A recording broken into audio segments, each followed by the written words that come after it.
Sejam bem-vindos ao programa semanal Jesus e o Espiritismo, com a minha apresentação, André Luiz Querini Vilar. Que alegria estar pela TV Mundo Maior, pela TV A Caminho da Luz, que felicidade em reunirmos em mais uma semana, dando continuidade ao nosso estudo sequencial do livro Roteiro, ditado por Emmanuel, psicografado por Chico Xavier, o saudoso médium mineiro que tanta falta faz em nossos meios. Eu vou deixando aqui o WhatsApp, quem desejar entrar em contato, mandar sua mensagem, pedir para fazer parte da lista de transmissão, que é gratuita. O nosso número é 19 997 78 2794. Eu espero você fazendo parte da nossa lista de transmissão. No programa passado, demos início no capítulo 20, Evangelho e Dinamismo. E hoje, com Emmanuel, esta dupla fantástica, Emmanuel e Chico Xavier, nós vamos dando continuidade nos ensinamentos. Evangelho e Dinamismo. Continua Emmanuel. Instrui a alma do povo em pleno campo, dando a entender que todo lugar é sagrado para a divina manifestação. Então tem pessoas que dizem assim, olha, o bem tem que ser feito num templo religioso. O bem tem que ser feito com dia e hora marcada. É presunçoso. O bem eu posso fazer onde eu estiver. Chico Xavier, por exemplo, ele fazia o bem onde ele estivesse. Na casa de uma pessoa, visitando um doente, visitando um detento, visitando uma família, dentro do centro espírita, mas principalmente fora do centro espírita. Foi isso que Jesus nos ensinou. Jesus não esperou que Zaqueu simplesmente fosse até ele. Zaqueu foi. Jesus brindou indo até a casa dele. Maria Madalena ou Maria Magdala, que é a mesma personagem, foi até ele na casa de Simão Pedro, em Cafarnaum, no lago de Genezaré. A partir dali, Jesus entrou no coração dela. Então Jesus e os grandes espíritos que passaram pelos nossos meios, eles não tinham aquela presunção. Eu conheço um médium que diz assim, o escritor, olha, eu não posso assinar seu livro porque a hora de autografar já passou, ainda será. Uma presunção, uma arrogância, uma petulância. Falamos de Jesus, mas não vivemos nada do que Jesus nos ensinou.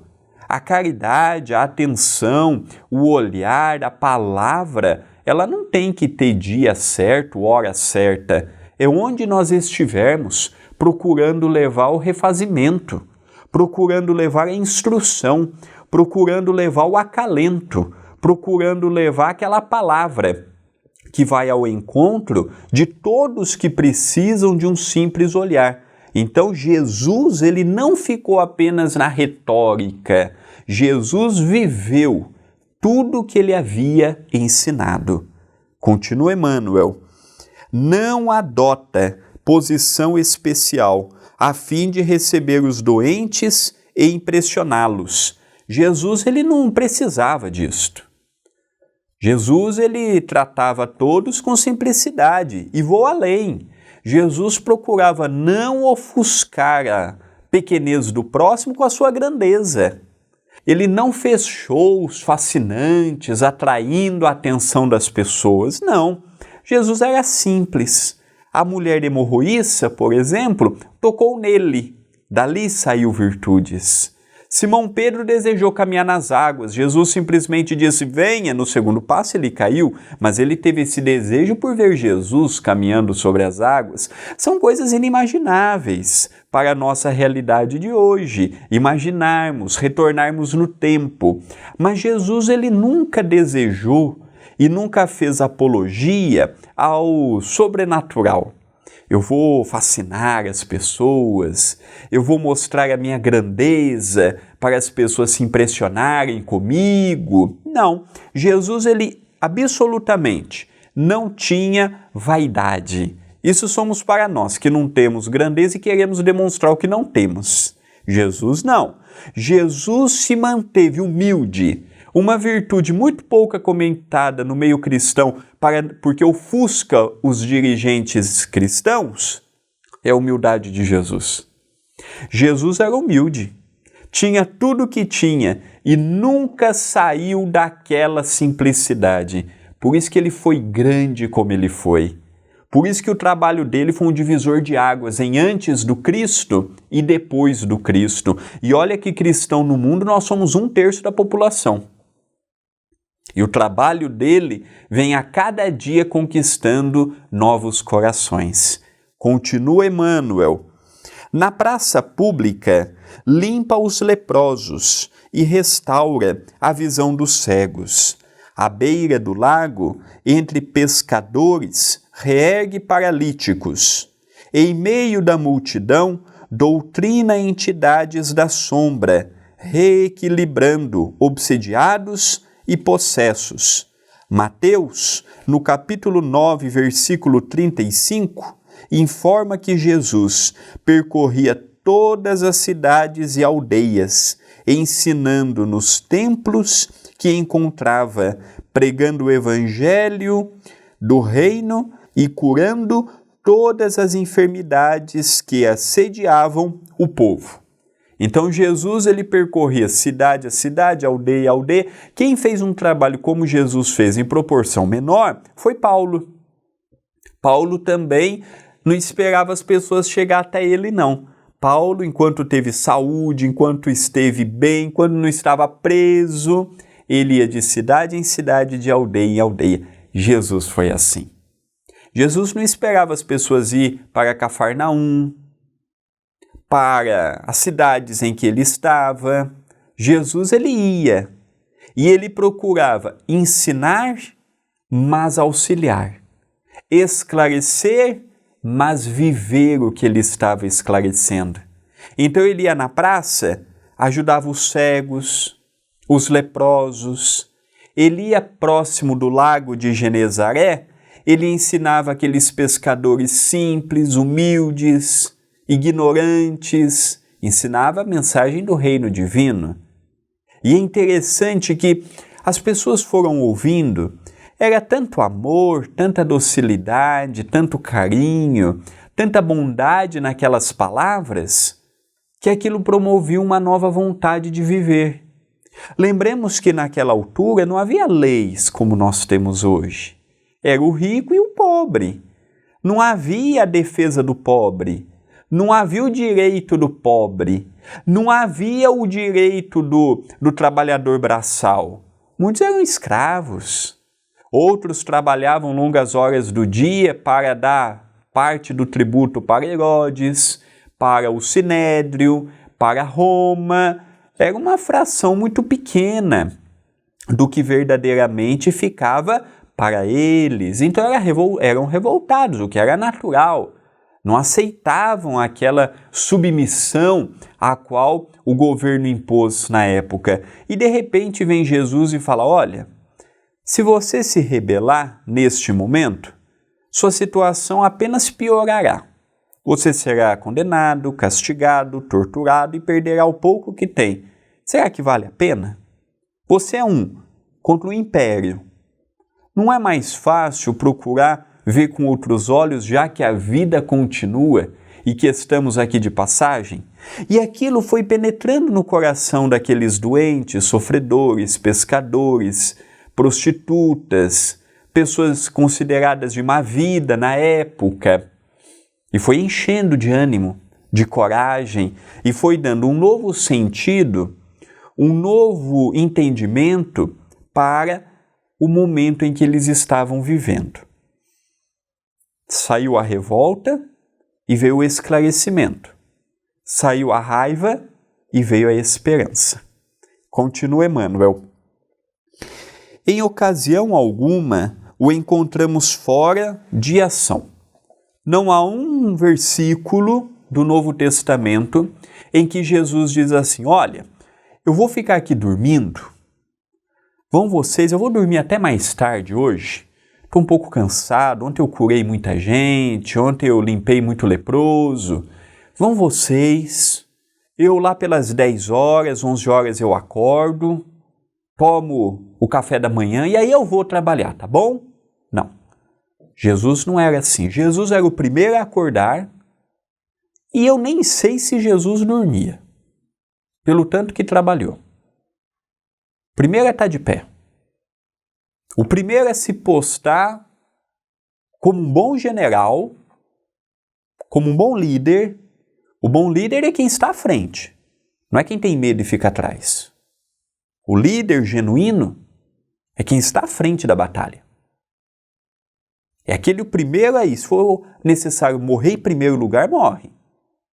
Para servir de exemplo e encorajar os outros. Porque se o líder não tem coragem, o grupo não tem. Se o líder não dá o testemunho, os outros não fazem. E Jesus foi um líder pleno. Foi um líder que acumulou bagagem cultural extraordinária com uma bagagem moral. Ele era homem de ação. Homem de ação não se forma quem é desde pequeno. Ou é homem de ação, mulher de ação, ou não é. Jesus era. Jesus ele não esperava acontecer. Jesus fazia acontecer. Jesus não esperava ocasião, dia, não. Jesus fazia o momento. Somente as grandes almas possuem isto dentro delas. Somente uma alma pura, grande, elevada, sem vaidade humana, sem prepotência, sem arrogância, sem orgulho, sem egoísmo, sem o predomínio do meu eu inferior, sem a máscara da ilusão, da fama, do poder, do enriquecimento, consegue ser de ação. E Jesus foi o maior homem de ação que o nosso planeta teve. Numa época que não tinha conforto, numa época que não havia tecnologia, numa época que não havia nada do que temos hoje, ele não perdeu tempo. Tinha que ir a pé, ia. Tinha que ir num jumentinho, ia. Ia levar 2, 3 dias para chegar numa cidade, vamos parando e levando a boa nova nesses dias. É este Jesus que me fascina e que eu amo.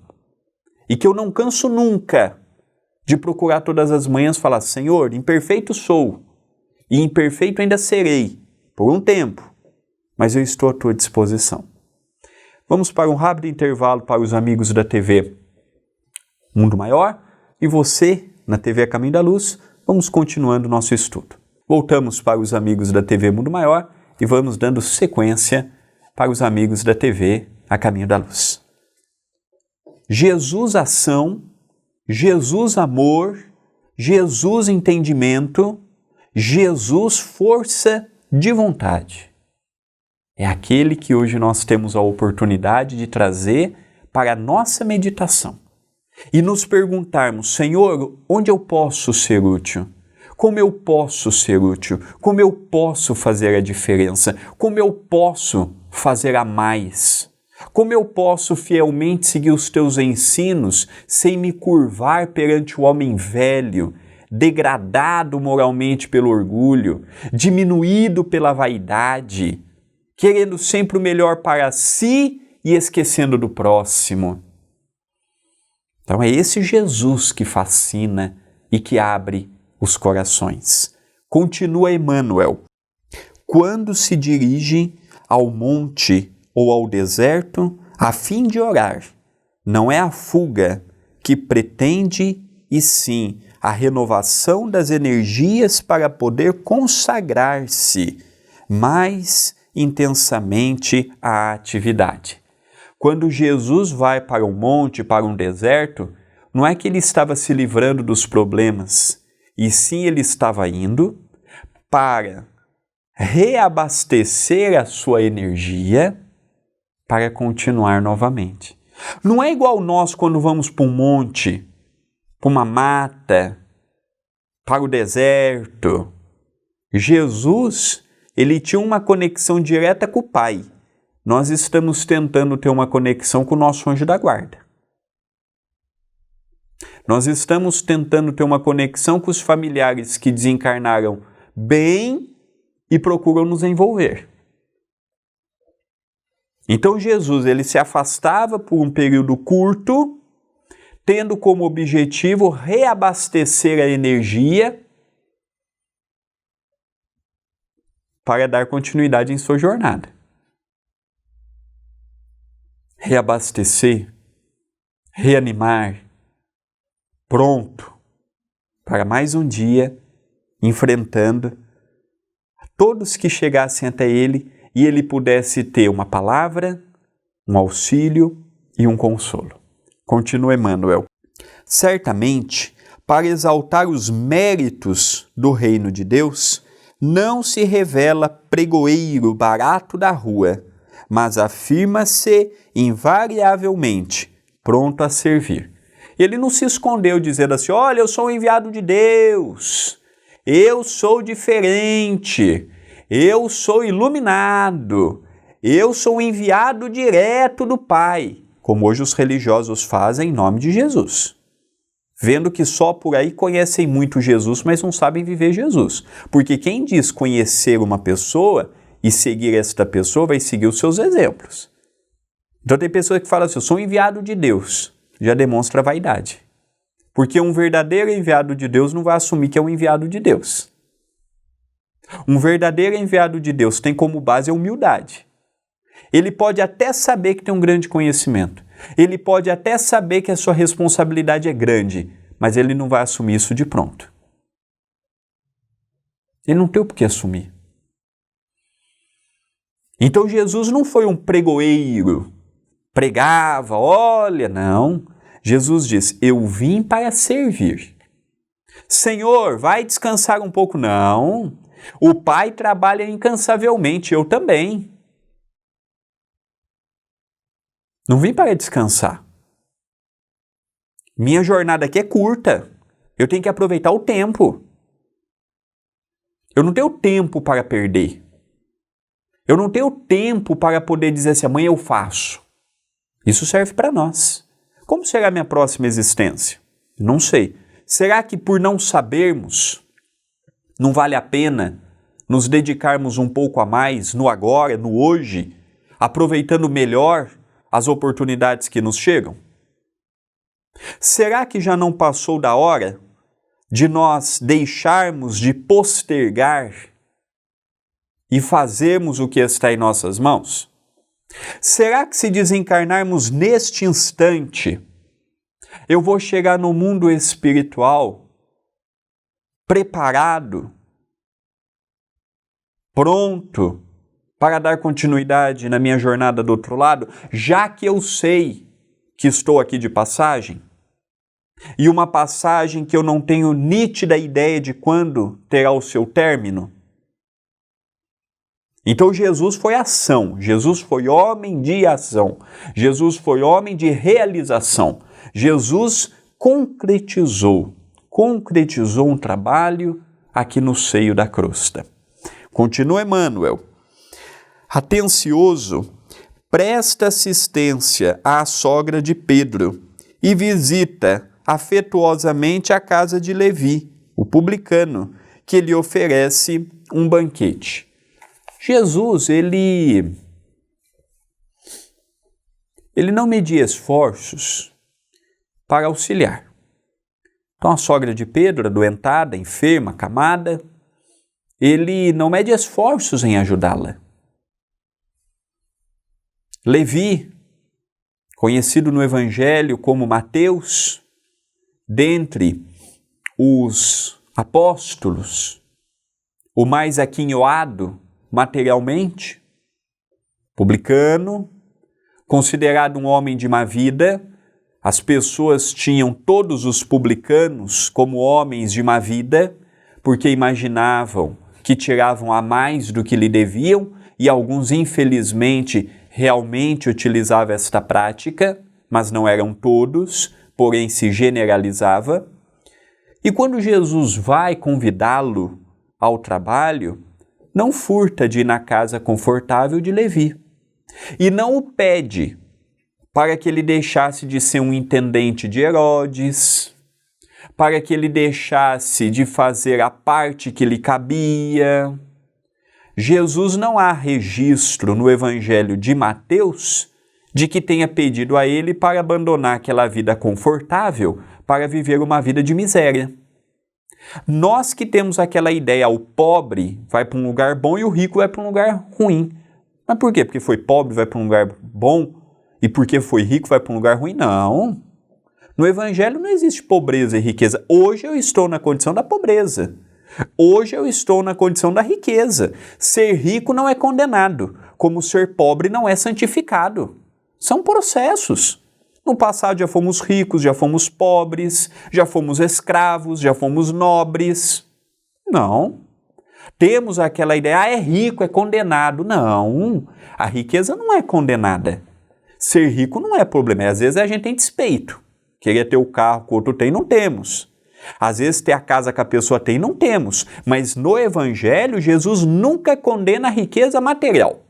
E não faz apologia a votos de pobreza. Não. Ele apenas pede, se você tem condições, seja solidário. Se você pode ajudar uma família, até a tua. Às vezes você tem condição, mas seus familiares não têm. Os ajude. Às vezes a gente tem aquele biotipo, não é? O céu está cheio de pobre, porque foi pobre na terra. Não. Eu conheço rico solidário e pobre avarento.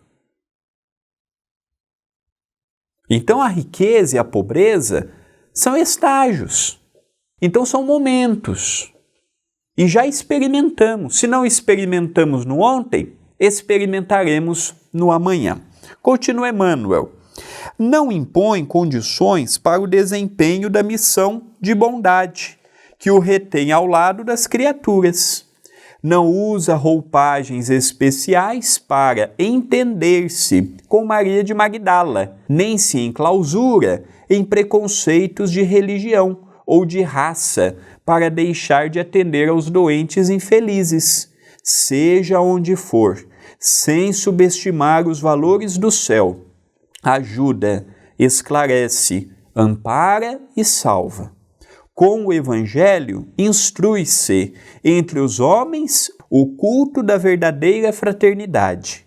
O poder divino não permanece encerrado na simbologia dos templos de pedra.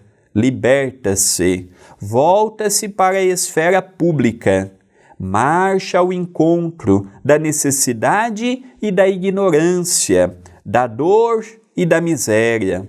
Abraça os desventurados e levanta os caídos. Não mais a tirania de Baal, nem o favoritismo de Júpiter, mas Deus, o Pai, que através de Jesus Cristo inicia na terra o serviço da fé renovadora e dinâmica, que, sendo êxtase e confiança, é também compreensão e caridade para a ascensão do espírito humano à luz universal. Então Jesus foi tudo isto. Tudo isto e muito mais. Jesus foi uma flama, um clarão matinal, a esperança dos doentes, dos sofredores, dos caídos, dos necessitados de uma palavra. E hoje, em pleno século XXI, estudando Jesus à luz do Espiritismo, eu consigo retornar a 2000 anos atrás e trazer esse Jesus simples.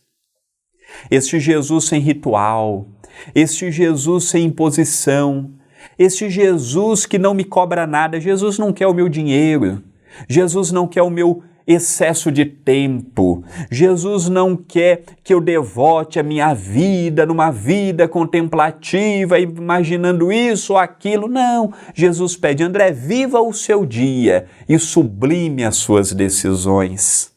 Viva o momento em que você está, mas não deixe de levar uma palavra, não deixe de levar um olhar, não deixe de levar um exemplo aos caídos, aos infortunados, aos necessitados, aos irmãos de caminhada. É este Jesus que eu aprendi a amar, que eu aprendi a admirar, que eu aprendi a trazer no meu coração. E naqueles dias de maior sofrimento, porque eu também sofro, de maior tristeza, porque eu também deprimo, de maiores dores físicas e espirituais, é a Ele que eu recorro, não pela hipocrisia, me dê o que não mereço, mas colocando a Ele, Senhor, estou à tua disposição, me dê conforme a tua vontade, justa e misericordiosa. Se pudéssemos, ficaríamos aqui horas falando do Mestre, mas o Paulo já sinalizou, o tempo terminou. Vamos rogando a Jesus que nos ampare, que nos ilumine, que nos fortaleça. Espero todos na próxima semana para iniciarmos mais um capítulo. E se você deseja estudar conosco desde o princípio, vá no canal da TV no YouTube, youtube.com/TV A Caminho da Luz. Se inscreva no canal, habilite as notificações e acompanhe as nossas lives e os nossos programas. Até o próximo programa.